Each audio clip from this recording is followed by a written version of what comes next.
हर podcast पे आके economist कहते हैं कि भाईजान लोकल डिफॉल्ट इमिनेंट है, रीस्ट्रक्चरिंग होनी है, रीप्रोफाइलिंग होनी है। बट क्या अभी उस चीज की जरूरत भी है, या ये सारी बातें साल डेढ़ पहले ठीक थी बट अब शायद बहुत डिफरेंट हो गई ये चीजें। बट मोर इंपॉर्टेंटली, अगर ऐसा होना भी है तो वी एज एन इन्वेस्टर हमने क्या करना है? इकोनॉमिस्ट के पास तो सारे लॉजिक्स हैं, right? They can prove it, but हम क्या करें एज इन्वेस्टर? कुछ सेक्टर से दूर रहना है, मार्केट से दूर रहना है, इन्वेस्टमेंट से ही दूर रहना है। ये कुछ सवाल थे और मेरे गेस्ट थे अली खिजर। अगर आप YouTube पे इकोनॉमिक चीजों को फॉलो करते हैं तो जरूर आपने कभी ना कभी अली खिजर को किसी ना किसी पॉडकास्ट पे देख लिया हो। और अगर आप पाकिस्तान की इकोनॉमी के बारे में पढ़ना पसंद करते हैं तो अली खिजर का आर्टिकल जरूर आपकी नजरों से गुजरा होगा। And do you know what I find the best thing about him is कि ही इज ग्राउंडेड। ऑल्दो वो इकोनॉमिक राइटिंग करते हैं but he understands the ground reality. So मुझे इनसे अच्छा गेस्ट नहीं मिलना था and thanks to him he was kind enough to spare some time with us. पहले तो मैंने ये समझने की कोशिश की कि रीस्ट्रक्चरिंग और रीप्रोफाइलिंग में फर्क क्या है, बिकॉज हमें नहीं पता है। हम दोनों वर्ड्स इंटरचेंजेबली इस्तेमाल कर लेते हैं बट दोनों में बहुत फर्क है। और उसके बाद बातें निकलती रही तो मैंने एक इंपॉर्टेंट सवाल पूछ लिया। मैंने कहा इंटरेस्ट रेट का क्या होने वाला है भाई? और उसी से लिंक किया 30 सितंबर को जो गवर्नमेंट ने बाय बैक किए हैं अपनी ट्रेजरीज, उसका क्या मतलब है, वो क्यों किए हैं, और क्या is it an important event to follow? और वो सब रिकॉर्डेड है इस पॉडकास्ट के अंदर। Let's watch. अली भाई अस्सलाम वालेकुम, कैसे हैं आप? जी भाई साहब, मैं ठीक ठाक। आप बताइए कैसे हैं? अल्लाह का बहुत करम है। अली भाई, मैंने आज आपको इसलिए बुलाया कि अक्सर और बेशतर जब भी कोई पॉडकास्ट खोल के देखो उसमें एक ही चीज नजर आती है कि भाई लोकल डेट रीस्ट्रक्चरिंग तो होनी ही होनी है। मतलब अब कुछ रह नहीं गया उसके अंदर। तो मैंने सोचा कि आपसे एंगल ले लूं। पहले तो मुझे जरा एक बेसिक आइडिया दें। और by the way the angle is from the investment side. मतलब इकोनॉमिक्स तो हम लोग पढ़ते रहते हैं और एक इन्वेस्टर को जरूरी नहीं है कि वो इकोनॉमिस्ट भी बन जाए, बट अगर आप हैं तो आपसे हेल्प ले रहे हैं। सो व्हाट इज, सबसे पहले starting of, what is local restructuring, debt restructuring, ठीक है? And how, if you can explain in a very simple term, how is it, what is the difference between reprofiling and restructuring? How is it different? What are these things? पहली बात कि इस मतलब जो उभाम थे कि डोमेस्टिक डेट रीस्ट्रक्चरिंग होगी, आज से साल पहले जितनी उसकी जरूरत थी शायद आज उतनी जरूरत नहीं है। आपने अगर अभी लेटेस्ट इन्फ्लेशन के नंबर देखें और जिस तरह ग्लोबल कमोडिटी प्राइसेस आ रही हैं तो उससे उससे और जिस तरह की आपने फिजिकल सरप्लसेस रन करनी है विद दिस प्रोसेस, तो हो सकता है कि we can dodge it and there is a good chance कि वील डॉज इट। पर हाइपोथेटिकली अगर ये होती है तो क्या सिचुएशन होती है, वी कैन डिस्कस दैट। तो एडजस्टमेंट का ये थोड़ा सा मैं बता दूं। नहीं, बिल्कुल सही है। बिकॉज रिसेंटली जो है ना, अभी वो स्टेट बैंक का जो बायबैक भी हुआ है 2.5 ट्रिलियन का, वो जो ट्रेजरी का है। सो और इंटरेस्ट रेट इन्फ्लेशन लोग कह रहे हैं जनवरी में इट्स गोना बी 3%। सो ऐसा लगता तो नहीं है कि गवर्नमेंट के पास, रीजन तो यही होता है ना रीस्ट्रक्चरिंग का कि स्पेस नहीं है फिस्कल, वो सारा का सारा पैसा इंटरेस्ट में जा रहा है। बट इट लुक्स लाइक कि अब तो ऐसे जरूरत नहीं है। But still as an educational purposes अगर मैं आपसे पूछूं कि सर रीस्ट्रक्चरिंग क्या है और रीस्ट्रक्चरिंग और रीप्रोफाइलिंग में फर्क क्या है, तो अगर आप आसान अल्फाज में समझा सकते। हाँ, चाहे रेट नीचे आ भी जाए थे, रेट 10% तक तो इतने रहेंगे ना कम से कम, और जितना डेट है हमारा तो वो एक रीस्ट्रक्चरिंग का फायदा तो है भारत। पर जी रीस्ट्रक्चरिंग और रीप्रोफाइलिंग, पहली बात ये है कि क्या पाकिस्तान का डेट अनसस्टेनेबल है या सस्टेनेबल है, तो इस पे दो राय पाई जाती है। एक राय है जो कि IMF की बात है कि जी पाकिस्तान का डेट सॉल्वेंट है, इसका लिक्विडिटी प्रॉब्लम है, और हम जब पैसे दे देते हैं तो लिक्विडिटी प्रॉब्लम ठीक हो जाता है और इकोनॉमी गो थ्रू हो जाती है। बट अगर हम इसको देखें तो पिछले 25-30 साल से हम IMF के प्रोग्राम में कॉन्टिन्यूसली हैं, तो उसका मतलब है कि मतलब ये प्रॉब्लम सॉल्वेंसी का शायद है, लिक्विडिटी का नहीं, वरना ये प्रॉब्लम इतना लंबा प्रोसेस ना करता।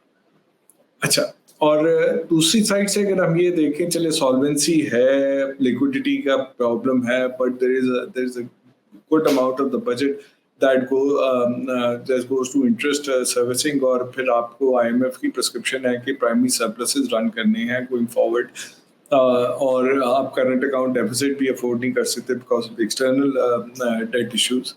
तो उसकी वजह से आपकी ग्रोथ नहीं आएगी। तो पाकिस्तान का एक डेवलपमेंट डेफिसिट भी है कि पाकिस्तान के डेवलपमेंट इंडिकेटर्स देखें, आप किसी भी किस्म के उठा के देख लें, पॉवर्टी को देख लें, एजुकेशन को देख लें, हेल्थ को देख लें, न्यूट्रिशन को देख लें, प्रोडक्टिविटी को देख लें और जो आप इंडिकेटर डेवलपमेंट के उठा के देख लेंगे, इन सब में पाकिस्तान काफ़ी नीचे है और उसमें ठीक ठाक डेवलपमेंट की ज़रूरत है, which is primarily run by state. Federal हो, प्रोविंशियल हो, लोकल गवर्नमेंट हो, बट स्टेट की ड्यूटी होती है ये काम करने की।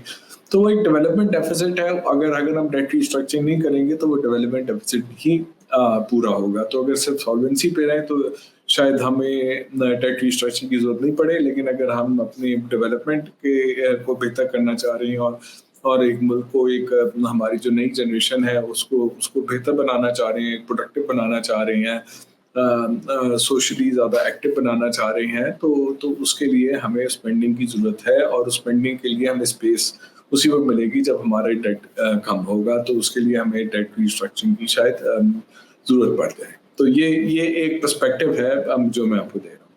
अच्छा, अब आपका सवाल पे आ जाता हूँ। मैंने आपको बहुत बड़ा वो एक जो है ना वो प्रीफिक्स दे दिया है, बट आई थिंक वो कॉन्टेक्स्ट देना ही बड़ा ज़रूरी था। नहीं, बहुत ज़रूरी था। Make sense. तो अब आपकी जो बात है कि रिस्ट्रक्चरिंग और रिप्रोफाइलिंग में क्या फ़र्क है? ठीक है जी, इससे पहले मैं थोड़ी-सी एक चीज़ इसको ये बता दूँ कि पाकिस्तान के डेट के 2 कंपोनेंट हैं। एक एक्सटर्नल है और एक डोमेस्टिक है। ठीक है जी? और हमने एक्सटर्नल डेट को हमने रिस्ट्रक्चर पहले भी किया हुआ है। 1998 के अंदर हमने रिस्ट्रक्चर किया था। उस वक़्त एक्सटर्नल डेट हमारा काफ़ी हाई था और वर्सेस जो डोमेस्टिक डेट है, ये नंबर्स मैं आपको बाद में दे दूँगा, आप उसकी ग्राफ लगा दीजिएगा इस पे। तो डोमेस्टिक जो डेट था वो इतना ज़्यादा नहीं था, तो हमने एक्सटर्नल को रिस्ट्रक्चर किया था। हमने पहले अपने FE25 अकाउंट 11 बिलियन के 100 बिलियन की इकोनॉमी में फ्रीज कर दिए थे।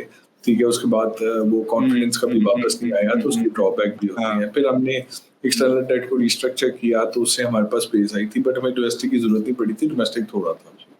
और जब हमने एक्सटर्नल को रिस्ट्रक्चर किया था तो हमारे पास बहुत लिक्विडिटी फ्लश हो गई थी। उसकी और भी जियो स्ट्रेटेजिक जियोपॉलिटिकल रीजन भी थी। तो विदाउट गोइंग इनटू दैट, उसकी वजह से आपको याद है कि एक वक्त था जिसमें जब कॉरिडोर्स भी नहीं होते थे इंटरेस्ट रेट, तो ट्रेजरी yield जो है 1-2% पे आ गई थी। जी। तो हाँ। बैंक की लैंडिंग भी जो है ना वो 2-3% पे हो जाया करती थी। ये अर्ली 2000 की बात है। तो उसके बाद एक यस। स्पेस निकली थी, उस स्पेस ने एक इकोनॉमिक ग्रोथ दी थी और गवर्नमेंट को भी स्पेस दी थी कि वो अपना स्पेंड कर सके। उसने इंफ्रास्ट्रक्चर पे ज़्यादा स्पेंड किया, डेवलपमेंट की और साइड्स पे नहीं किया, तो उसकी चॉइस थी। बट वो खैर रिवर्स होने शुरू हो गया 2007 के बाद से ऑनवर्ड, वो रिवर्सल शुरू हो गया। फिर 18th amendment 7th tipsy what के बाद फेडरल गवर्नमेंट के पास सारी लाइबिलिटी चली गई और अब लिक्विडिटी फ्लश होगी प्रोविंशियल के पास, जबकि जो आपकी रेवेन्यू जनरेशन रिस्पॉन्सिबिलिटी थी और जो डेट बर्डन की रिस्पॉन्सिबिलिटी है वो सारी फेडरल गवर्नमेंट की, तो इंसेंटिव मिसलाइन हो गए।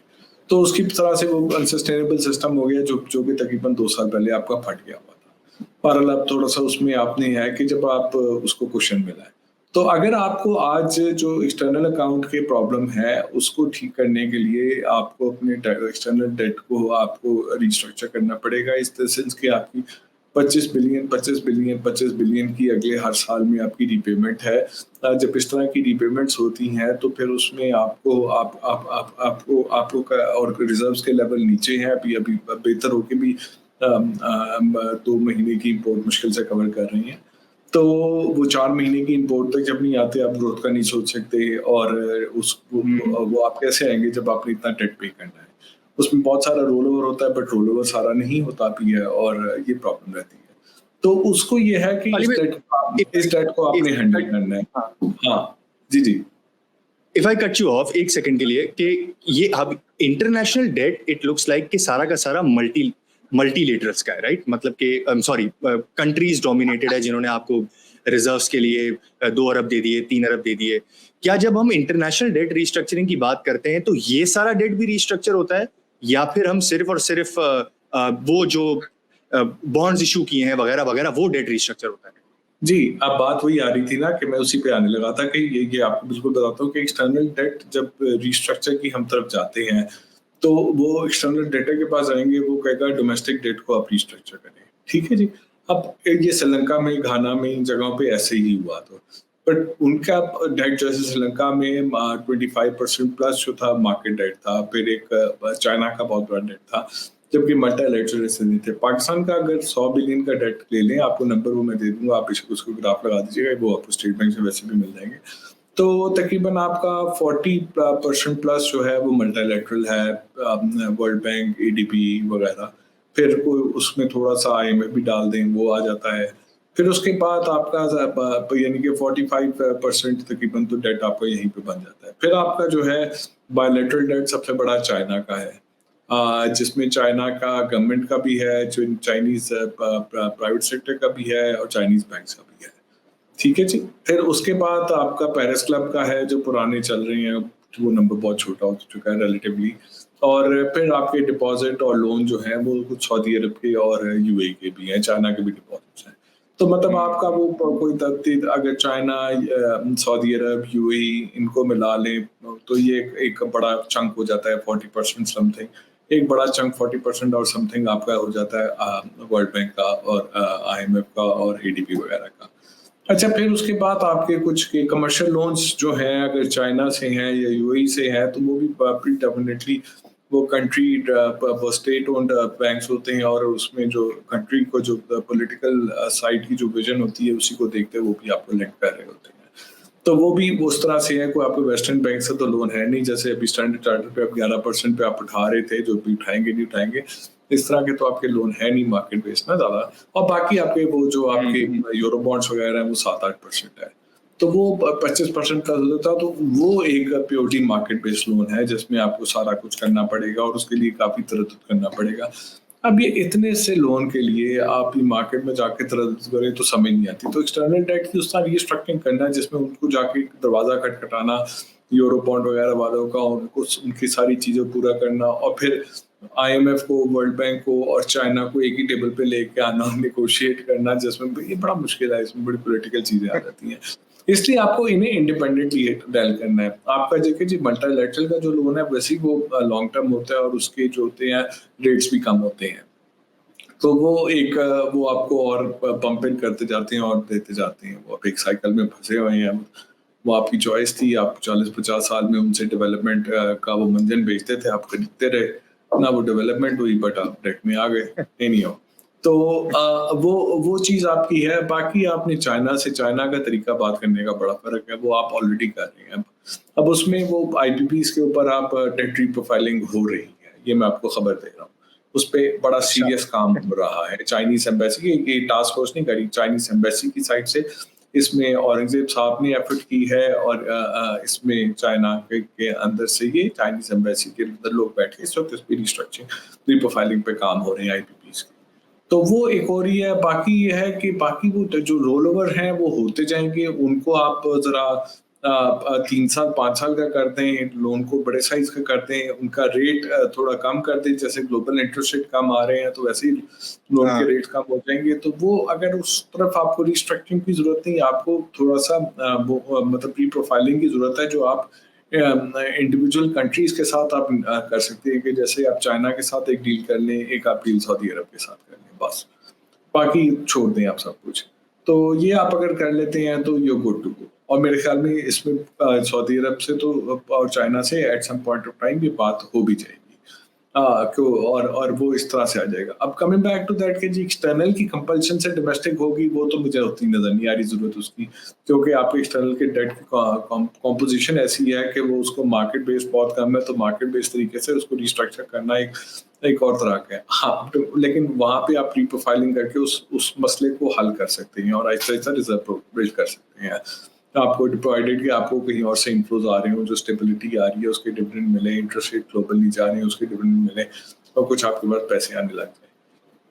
अच्छा, ये एक चीज हो गई। अब दूसरा, अब आपका डोमेस्टिक के ऊपर आ जाते हैं कि जी डोमेस्टिक रिस्ट्रक्चरिंग की जरूरत है कि नहीं जरूरत है।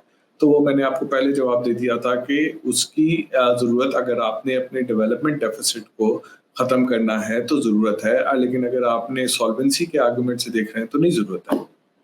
You get the point ना, you are solvent, but आप इस सॉल्वेंसी के इस डेट के साथ आपको ग्रो करना, ह्यूमन डेवलपमेंट को बेहतर करना, वो एक बहुत बड़ा चैलेंज है। तो it is a choice you need to make, ठीक है ना, वो चॉइस आपकी है। अच्छा, अब it's not a मजबूरी, हाँ, it's not a मजबूरी right now.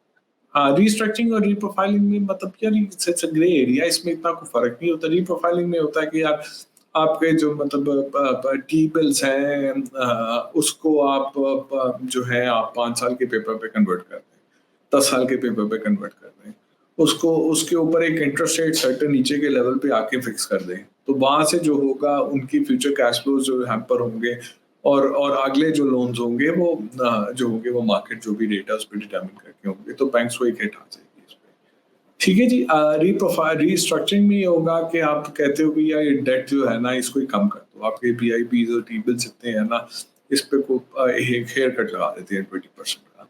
तो एक वो चीज़ है जिसके जो हेयर कट ले लेंगे तो वो लोन खत्म हो जाएगा और उसकी बेस पे जो है आपको उस पे बैंक्स पे हिट भी आएगी और उसका ज़रा इशू बड़ा हो जाएगा, क्योंकि बैंक्स पे जब हिट आएगी तो पहले तो बैंक्स पे आएगी, फिर बैंक से बाद आपके आपका ओवरऑल जो पूरा सिस्टम है वो उसमें एक जोल्ट आएगा। आपके डिपॉजिटर्स को भी कहीं पे हिट आएगी और फिर आपके जो है उसको जो आपके लेंडिंग के ऊपर भी फिर कुछ उसके कॉम्प्रोमाइज़ डिसीजन हो गए, बट मेनली डिपॉजिटर पे हिट आएगी। अगर आप हेयर कट ले लेते हैं तो फिर हेयर कट ले लेते हैं तो बैंक को हेयर कट डिपॉजिट पे भी लेना पड़ेगा, या अपनी इक्विटी शेव ऑफ हो जाएगी उसकी, बैंक छोड़ देंगे कुछ। और कुछ बैंक्स जो है बिल्कुल मतलब उनकी एडिक्वेसी और उनकी बाकी रिस्क प्रोफाइल जो है वो बड़े वो नीचे आ जाएंगे, कार भी कम हो जाएगा और वो मिनिमम कैपिटल रिक्वायरमेंट उस पर भी इशू आ जाएंगे, तो जब इक्विटी वाइप आउट हो जाएगी तो ये चैलेंज आएगा। तो हेयर कट वाली ऑप्शन तो मेरे ख्याल में अगर हमें नहीं करनी चाहिए, तो फिर दूसरी ऑप्शन हमारी क्या आती है कि जी हम इसको करते हैं, हम रीप्रोफाइलिंग की तरफ जाते हैं और हम इनको टी बिल जो इस वक्त अगर 15% पे है तो उसको हम कह देते हैं जी 5 साल का करके 7% पे कर देते हैं, वो 6% की हिट ले लेता है।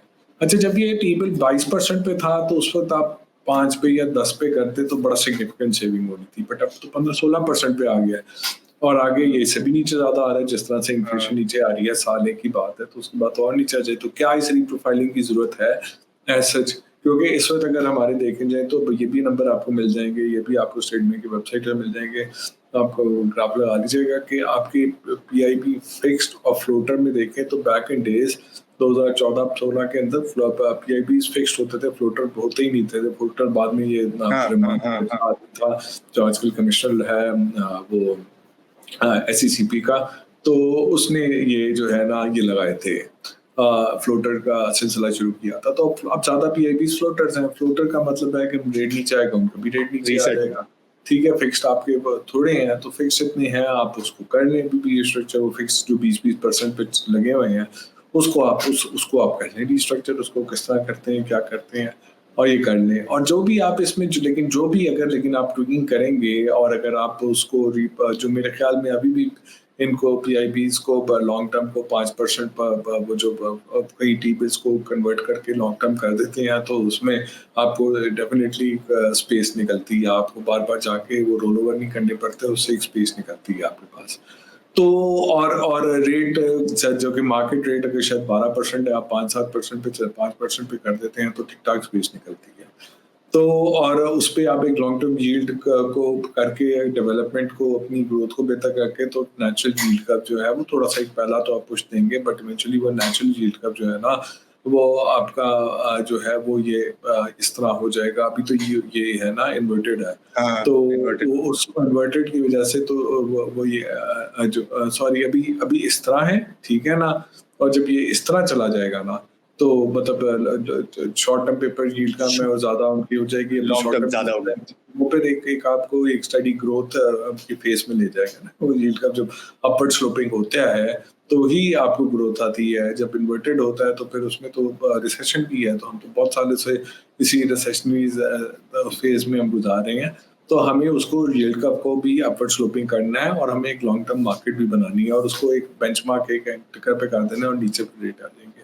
पर ये मैं जो बात कर रहा हूँ कि रेट आप 5% पे उसको ले जाए तो फिर भी इन्वर्टेड ही रहेगा, बट आगे जाके जो नए पेपर आएंगे उसको किस रेट पे करना है उस पे बात होगी।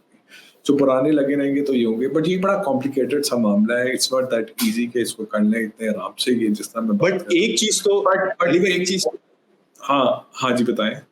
मैं कह रहा हूँ एक चीज तो बहुत क्लियर है कि आप जितने भी लोग बात करते हैं, आप भी यही बात करते हैं कि अगर एक बार डेट रिस्ट्रक्चरिंग लोकल की हो गई, क्योंकि बहुत ज्यादा गवर्नमेंट का लोकल डेट है जो बैंकों से, और इतना ज्यादा है कि अब ओमो करना पड़ रहा है, deposit growth is not only enough to take care of that, OMO करना पड़ रहा है, और ओमो भी नोट 10 ट्रिलियन रुपीस का हो गया है, और उसका प्रॉफिट भी बहुत आ रहे हैं by the way state bank को, बट ये इसकी जरूरत बहुत है, ठीक है, बट अभी तक हुआ नहीं है। मतलब जैसे अगर आप और मैं बात कर रहे हैं या दुनिया के सारे लोग बात कर रहे हैं, तो what stops them doing it? मतलब अभी तो ये तो एक क्वेश्चन मार्क निकल के आता है ना कि जब पैसे बच जाएंगे तो वो डेवलपमेंट पे खर्च होते हैं, या इसी तरह जहां से जब इंटरेस्ट रेट नीचे आ जाता है, जब पैसे बचना शुरू हो जाते हैं तो कहाँ खर्च होते हैं।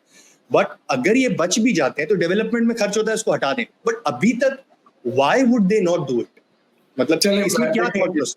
इसके लिए मैं आपको समझाता हूँ ना कि अगर लेट्स अज्यूम कि हम हेयर कट की जरूरत रह जाती है, हम हेयर कट ले लेते हैं, हेयर कट ले लेते हैं 20% का, 30% का डेट का, और उतना ही हेयर कट हमें जो है लेट्स से 25% का हेयर कट में 20% का हेयर कट हमें डिपॉजिट पे लेना पड़ता है, और तो वो तो ठीक ठाक मसला हो जाता है। और अगर दी अदर वे अराउंड के हम मतलब उनको एनपीवी पे भी इम्पैक्ट करते हैं तो कहीं ना कहीं डिपॉजिटर हिट होगा उस पर।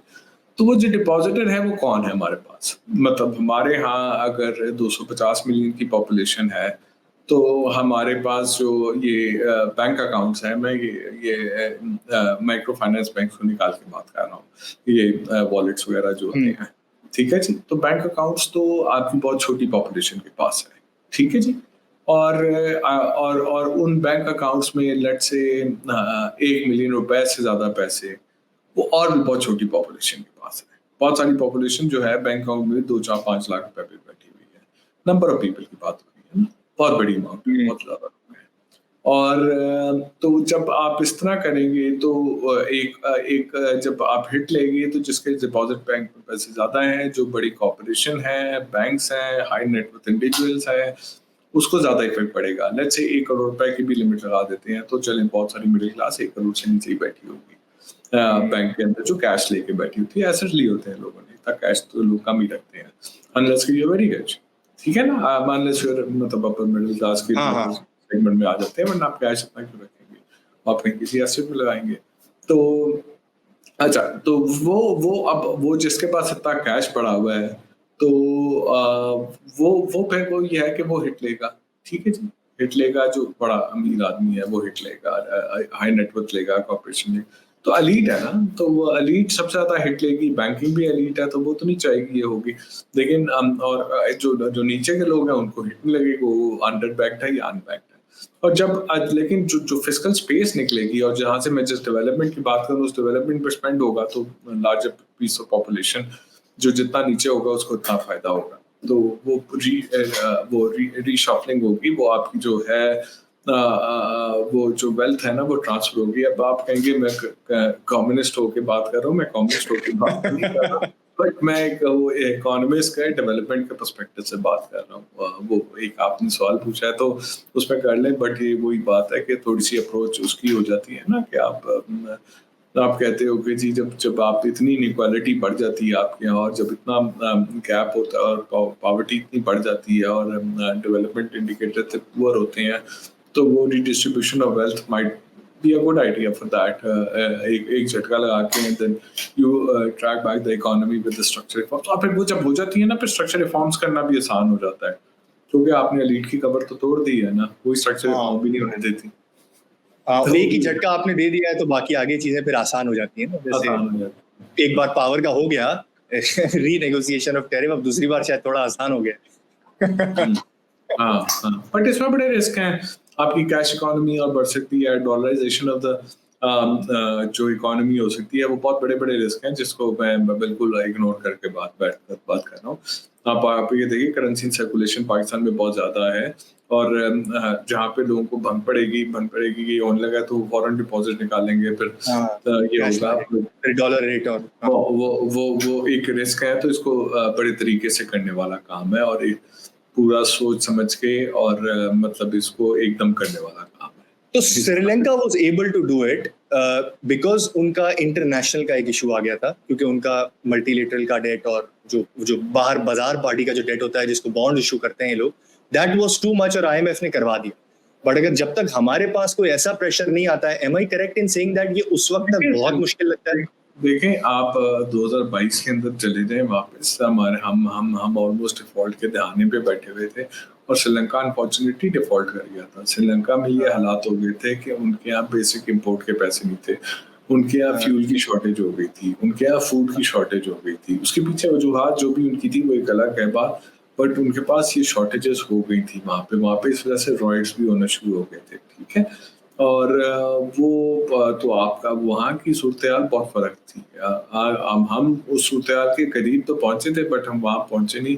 हमारे यहाँ कोई शॉर्टेजेस क्रिएट नहीं हुई। हमारे यहाँ इन्होंने इम्पोर्ट रिस्ट्रिक्शन कर दी थी, बट जो कि एसेंशियल्स आपके फ्यूल है, ऑयल, मतलब जो आपका पेट्रोलियम प्रोडक्ट, किसी चीज़ की आपकी शॉर्टेज नहीं हुई थी। आपकी गाड़ियाँ शॉर्ट हो गई, आपकी बेशुमार और चीज़ें इंडस्ट्री में शॉर्ट हो गई, बट बेसिक जो था, हाँ दवाइयाँ शॉर्ट हुई थी, दैट्स वन थिंग, बट उसकी वजूहत कुछ थी, बट अदरवाइज बहुत सारी चीज़ें जो थी वो प्रीटी मच लोगों को अवेलेबल थी।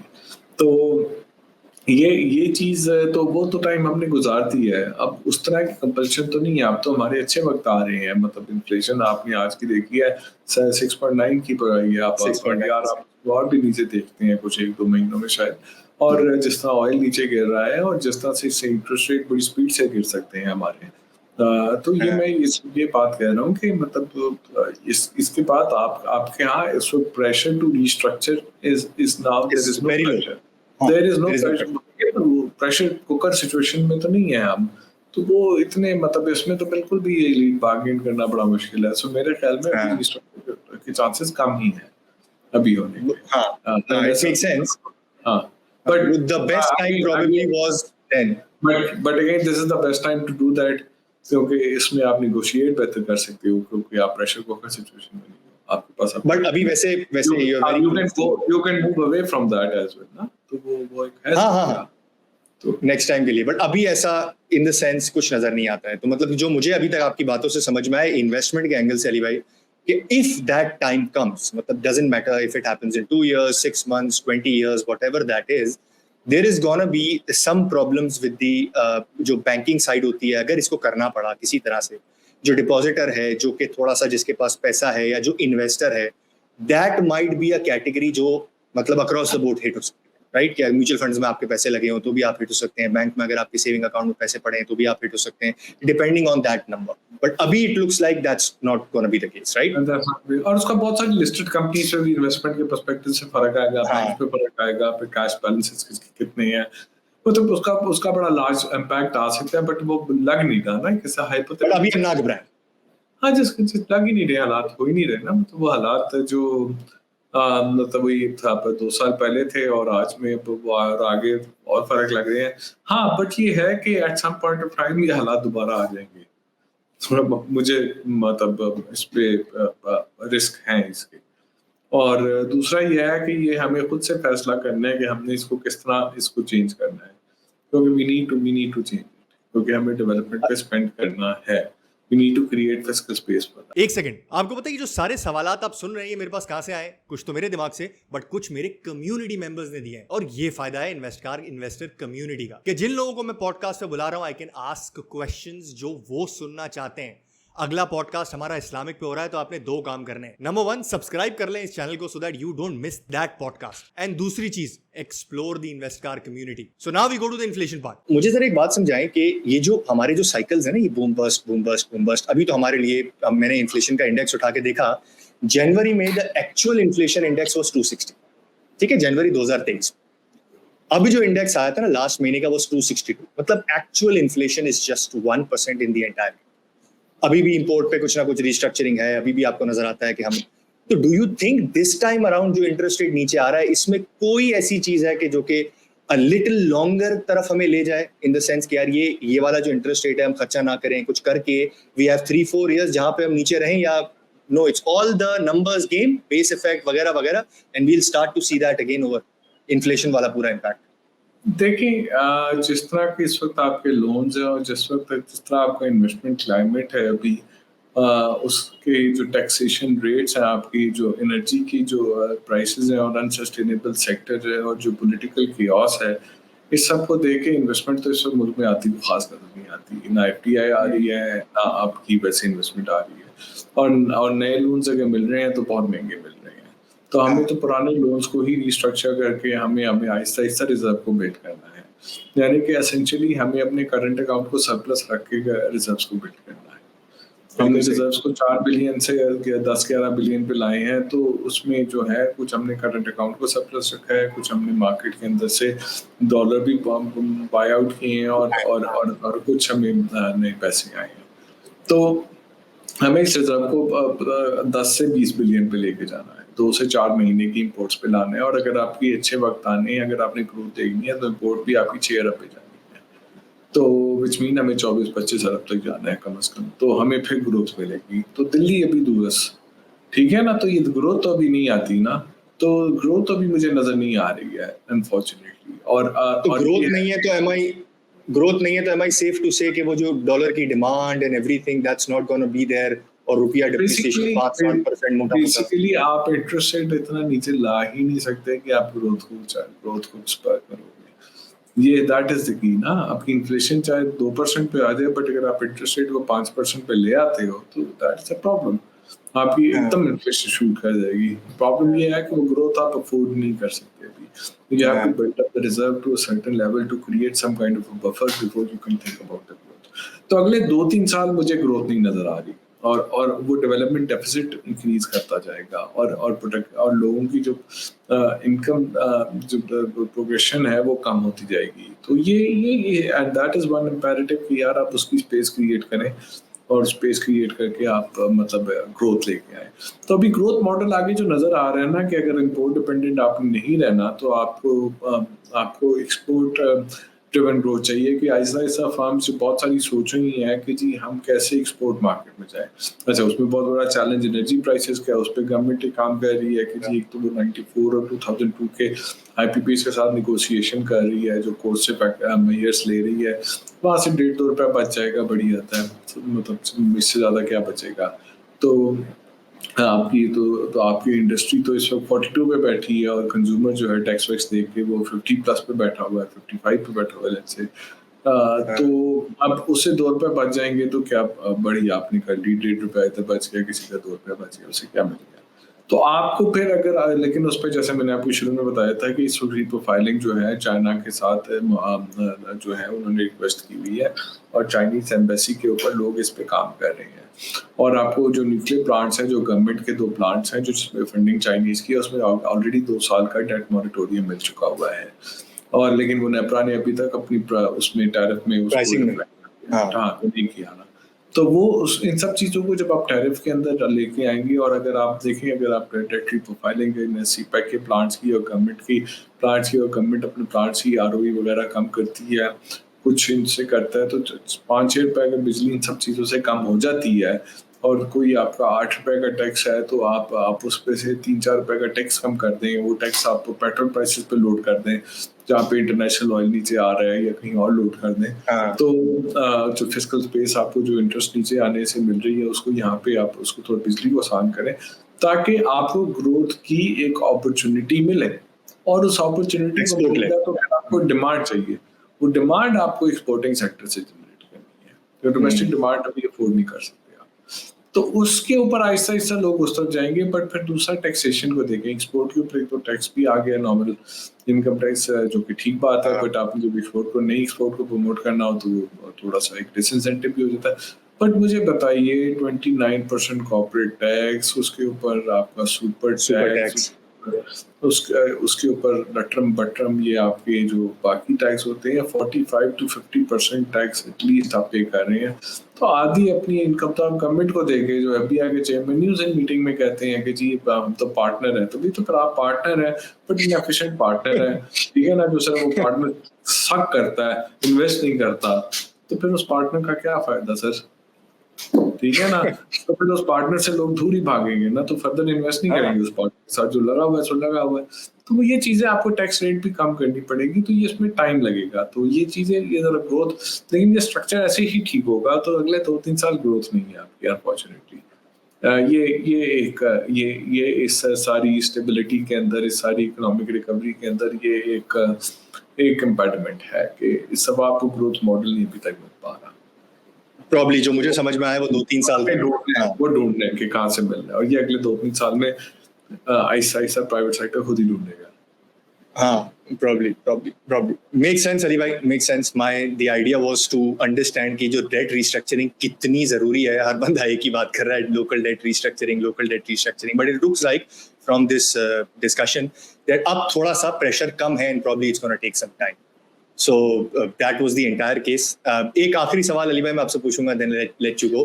If you can spend some time and make me and the people around the community and everyone understand कि ये जो अभी स्टेट बैंक ने जो 2.5 ट्रिलियन रुपीस का बाय बैक किया है, can you spend some light कि ये क्या हुआ है? स्टेट बैंक ने पैसे कमाए ओमो करके, उसमें पैसे उसके पास आ गए, अब उसने बाय बैक कर लिया, आज से पहले कभी नहीं किया था. सो स्टेट बैंक ये पैसे बैंक, ये तो है तो गवर्नमेंट के पैसे, राइट? तो स्टेट बैंक के पैसे डायरेक्ट गवर्नमेंट को दे इंस्टेड ऑफ बाय बैक कर ले. What is government trying to indicate, या what is state bank trying to indicate? If you can spend a few moments making us understand it. देखें, government को जो government date लेती है, पहले buy back government का ना, स्टेट बैंक तो कर रहा है, तो वो डेट लेती है तो उसको पैसों की जरूरत होती है. ठीक है जी, स्टेट बैंक ने इस साल आपके प्रॉफिट बड़े अच्छे कमाए हैं, 3.4 ट्रिलियन का प्रॉफिट कमाया है, जिसका 80% जो है 2.7 ट्रिलियन उन्होंने गवर्नमेंट को दे दिया है. ठीक है जी, और वो गवर्नमेंट को दे दिया है तो गवर्नमेंट के पास इस वक्त लिक्विडिटी फ्लश हो गई है. अब उसको इतने पैसे नहीं चाहिए, उसकी एक बल्कि मैच्योरिटी आ रही है टी बिल्स की जो है, जो दिसंबर में आ रही है. अब वो कहता है कि भाई मुझे पैसे चाहिए नहीं है, तो मतलब अगर इतने मैं अगर ये 3 महीने के मैंने जो इंटरेस्ट पे करना है अक्टूबर नवंबर दिसंबर का, तो मैं इसको बाय बैक कर लेता हूँ, तो मैं इस वक्त अगले 2-3 महीने का इंटरेस्ट बचा लूंगा, which is a good option. तो वो कर दिया है क्योंकि वो पैसे वो स्टेट बैंक से, स्टेट बैंक के पास पैसे कैसे है कि स्टेट बैंक ने पिछले साल 12 ट्रिलियन का ओएमओ किया हुआ था. वो ओएमओ जो था उसमें बैंक का को थोड़ा पैसे जाते थे, पता स्टेट बैंक के पास जाते थे, तो 18-20% पे तो स्टेट बैंक लैंड करता रहे, बैंक कमाता रहे उस 10 ट्रिलियन पे. तो वो अगर 20% को आप अगर देखें 12 ट्रिलियन पे, तो वो आप उसको हिसाब लगा लें कि वो तकरीबन 2.5 ट्रिलियन तो वही हो जाता है, 2.25 ट्रिलियन. बाकी उसकी ज़्यादातर की इनकम है तो वो 3.4 ट्रिलियन पे आ गई, तो साल बाद गवर्नमेंट को वापस कर दिया है. तो ये सिचुएशन है, और इसकी वजह से अभी उसके पास लिक्विडिटी गवर्नमेंट के पास ज़्यादा है, तो वो बाय बैक कर रही है ताकि अगले 2-3 महीने का इंटरेस्ट बचा सके. और इस पे कोई आगे जाके इंटरेस्ट रेट पे कोई फर्क पड़ेगा? इस पे कोई is it something that is worth following? देखिए, नेचुरली जब आपको नजर आ रहा है इस वक्त सेकेंडरी मार्केट यील्ड्स गिर रही हैं, इन्फ्लेशन के नंबर एक्सपेक्टेशन से भी ज्यादा नीचे आते जा रहे हैं, तो एक आपको नवंबर में कट तो नजर आ रहा है. तो आगे जाके दिसंबर में अगर कट आते हैं, तो अगले दिसंबर जनवरी में जब स्टेट बैंक को, जब गवर्नमेंट को पैसों की जरूरत होगी, तो नए टी बिल लेने जाएगी, हो सकता है वो बहुत नीचे के रेट पे ले इसे, तो उस वक्त के मार्केट के रेट पे लेगी. तो आज तो ये 3 महीने का इंटरेस्ट बचाए ना यार, अभी तो अपने कैश को इस्तेमाल करे. It's a prudent approach by government. It's a smart approach of it. अच्छी बात है. और ये कहने का एक फायदा है, उसने देखे ना, वो अपनी एचबीएल की वो पूरी ट्रेजरी की टीम में अच्छे समझदार लोग हैं, तो उन्होंने मार्केट पे बैठ गलती हुई थी, और उनकी था कि एक्सपेक्टेशन इंटरेस्ट से ज्यादा ऊपर रहेंगे. एनीहाउ यूबीएल की बैट अच्छी थी, बट पटीडेस की बैट थी, वो उसने वो तो बहुत खड़ा किया था बैलेंस शीट पे. पाक कोइस वालों की भी थी. तो anyhow coming back to the point कि वो एचबीएल की ट्रेजरी को यूज करके उन्होंने वो एक सारा ये कहानी कर रही है, इसको भी, और दूसरा वो एक्सटर्नल जो आईपीपी इसके जो वो डायरेक्टली प्रोफाइलिंग और उस पर भी कर रहे हैं. So good work going on behind the scene, जो आपको नजर नहीं आ रहा. मेक सेंस अली भाई. Thank you for spending some time with us, making us understand exactly what's happening. और जो वो मोस्ट इंपॉर्टेंट क्वेश्चन था उसका भी आपने जवाब दिया, बाकी जो रिलेटेड क्वेश्चंस मेरे दिमाग से निकले उसका भी आपने जवाब दिया. सो थैंक यू अली भाई, बहुत बहुत शुक्रिया. Thank you for taking out. Thank you.